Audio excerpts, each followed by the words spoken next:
Hey, what's going on, guys?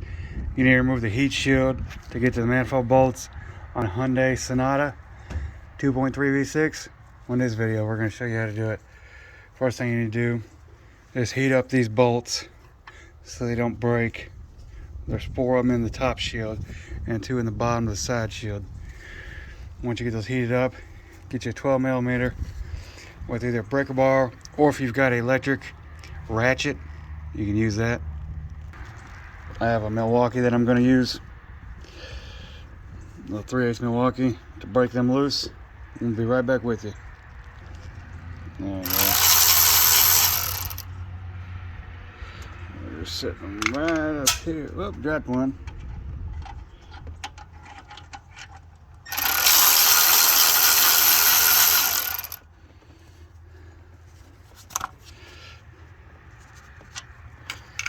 And get that other one.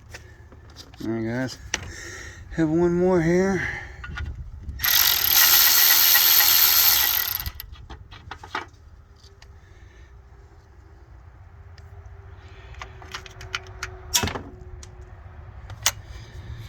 Alright.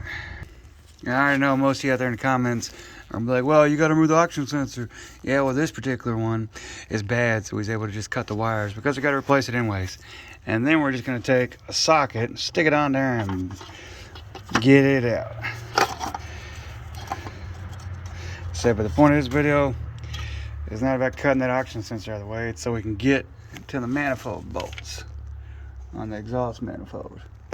Right there. Going across the top of the manifold. So hopefully you'll find this video useful on how to remove the heat shield on a 2.3 V6 Hyundai Sonata. If you're not subscribed to the channel already, go ahead and subscribe, and you'll have a blessed day.